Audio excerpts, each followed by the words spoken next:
Marketing Revolution International. Siapa yang mau belajar? Angkatan katakan saya. Kalau kaya Bapak Ibu, Anda butuh 3 hal ini. Butuh berapa hal? 3 hal.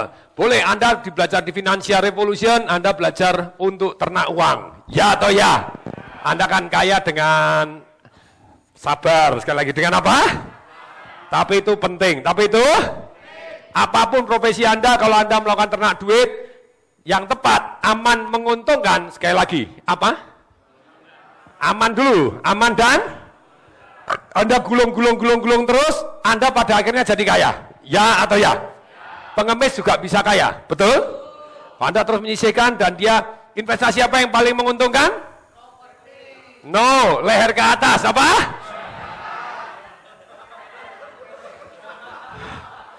Properti Anda tidak tahu caranya, bangkrut ya bangkrut di properti. Ya kalau nggak tahu caranya problem juga gitu. Investasi yang paling bagus adalah menghasilkan uang adalah leher ke atas. Nah, saya merenung terus bertanya bertahun-tahun, apa sih yang membedakan orang kaya dan miskin, begitu ya? Betul, orang kaya pendapatannya besar, pengeluarannya sedikit dulu di awal-awal. Saya baca Mark Cuban, baca apa?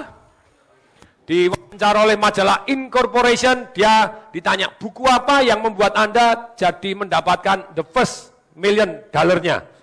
Dia bilang, bukunya How Become Millionaire Under 35. Yang dilakukan apa? Ikat pinggang. Sekali lagi, yang lakukan? Dia benar-benar melakukan ikat pinggang kenceng sekali, dia praktekkan buku itu tadi, jadi tidak perlu terlalu banyak gaya below 35. Dia bilang begitu. Jadi bahkan saking ikat pinggangnya, dia satu apartemen, satu kamar diisi 5 orang. Ketika dia ngirit terus, karena menurut hukum fisika, science, hukum alam ciptaan Tuhan juga, gaya sebanding lurus dengan tekanan.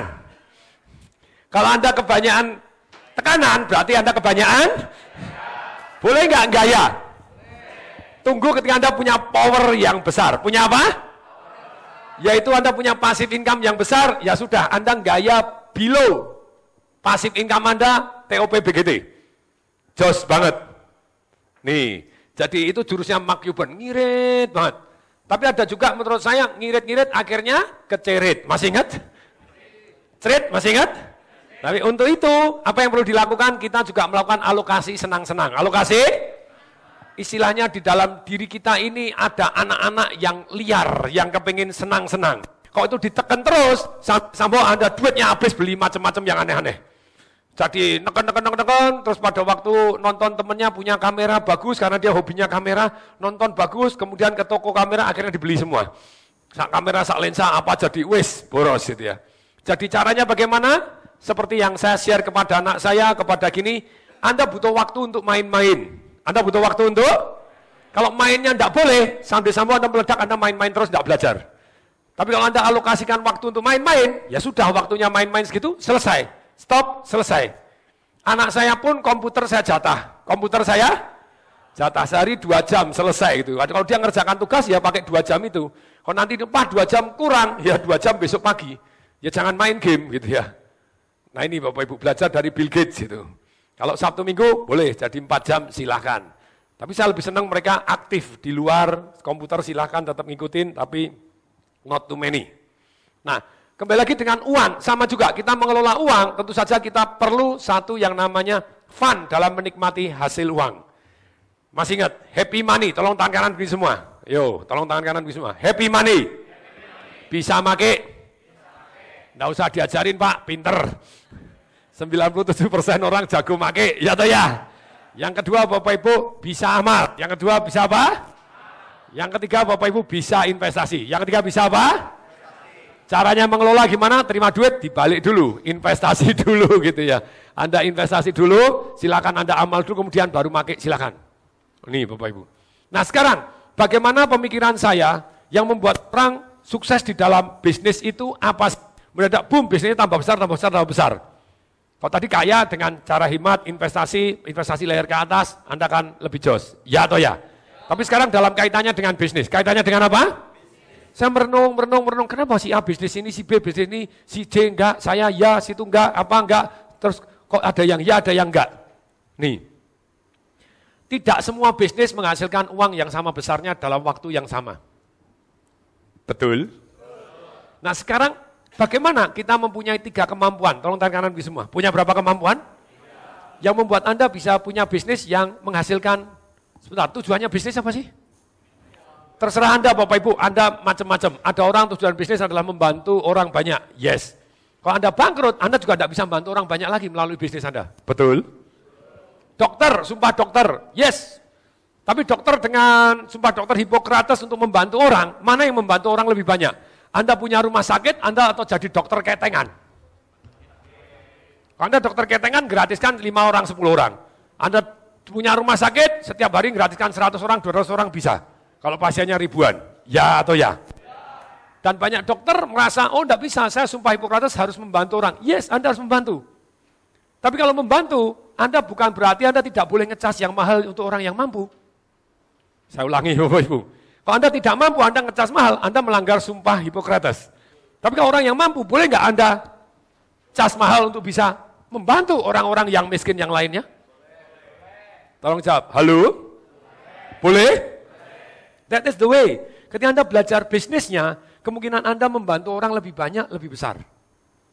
Kalau Anda memang hatinya baik, mana yang bisa membantu orang lebih banyak? Yang miskin atau yang kaya? Yang kaya. Secara umum. Mother Teresa miskin, tapi dia miskin menginspirasikan orang banyak. Bangun rumah sakit dengan modal $2. Tujuin, saya dengan $2 bisa bangun rumah sakit. Karena ada orang yang nyumbang $20 juta. Lah yang nyumbang miskin atau kaya? Lah kalau yang sama-sama miskin, cilaka rumah sakitnya. Nggak jadi-jadi. Jadi Anda boleh seperti Mother Teresa miskin, tapi menginspirasikan orang lain untuk berbuat kebaikan, silahkan. Atau Anda juga menjadi kaya untuk nyumbang orang yang menginspirasikan tadi. Good? Bisa? Nah sekarang 3 hal spesifik yang membuat kita kaya Bapak Ibu melalui bisnis. Nomor 1 Bapak Ibu, ini adalah keahlian, ini Pak Diki, enter. Hal spesifik yang membuat kita kaya melalui kemampuan dan kemauan kita untuk jadi apa? Melihat peluang. Untuk melihat, bagaimana Anda menangkap peluang kalau ngelihat aja enggak? Nih, jadi bagaimana kita bisa menjadi ahli untuk melihat peluang? Seperti pada waktu saya nonton orang-orang yang naik private jet, masih ingat? Di sana Bapak Ibu, saya mulai memikir, oh that is a peluang. Peluangnya jual beli perusahaan. Tung Desa Waringin pernah enggak jual beli perusahaan? Pernah. Pernah beli bank, pernah beli ini, pernah beli ya banyak perusahaan, ada yang dijual untung, ada yang dijual tidak untung, ada yang untung banget gitu ya. Nah, perhatikan baik-baik. Ini, kemampuan ini timbul untuk melihat peluang. Kalau Bapak Ibu ini timbul, jadi percuma di situ nggak ada karena ini materi baru. Jos? Good? Lupa setebel gitu masih ada materi baru. Masih Bapak Ibu. Jadi dalam hidup ini, ruangan terbesar di alam semesta adalah ruangan untuk meningkatkan diri dan meningkatkan manfaat diri. Yo. Ruangan yang terbesar di alam semesta adalah ruangan apa? Meningkatkan diri dan meningkatkan manfaat diri, Bapak Ibu. Nah, problemnya sebelum saya sampaikan, Bapak. Problem orang kepengen kaya, itu dia kepengen kaya duluan. Akibatnya bisa kaya jangka pendek, jangka panjangnya lupa. Bisa kaya sebentar terus kemudian miskin, bisa juga. Jadi kalau orientasi Anda adalah membuat manfaat yang lebih untuk masyarakat. Membuat apa? Ikuti saya, win. Baru win. Dan manfaatnya bukan hanya jangka pendek, tapi melainkan juga jangka panjang. Serta Anda melihat diri Anda sendiri, seringkali orang yang tadi di properti. Kemarin Pak Edi Santos itu ya, selalu ingat kata-kata saya. Ketika di properti, bang 1, 2, 3, 4, 5. Saya bilang, sik, lakonnya apa? Sabar. Ikuti saya, apa? Sudah punya orang belum, sudah tahu detailnya belum, segini bukan tahu awalnya atau tidak tahu ujung akhirnya seperti apa. Saya bilang, properti 30 tahun dari sekarang masih ada enggak peluang di bisnis properti? Masih atau masih banget? Yakin? Entah bentuknya apa ya, mungkin untuk bentuknya aneh-aneh tapi intinya masih ada properti itu tadi. Pertanyaan saya kepada Pak Edi Santos, lah Anda masih ada enggak? Perusahaan properti Anda masih ada enggak? Nah, ada orang-orang tertentu Bapak Ibu yang karena kepingin kaya sangat cepat, boleh enggak? Boleh, saya tetap boleh. Tapi kembali lagi melupakan apa yang unsur kehati-hatian untuk ke masa depan.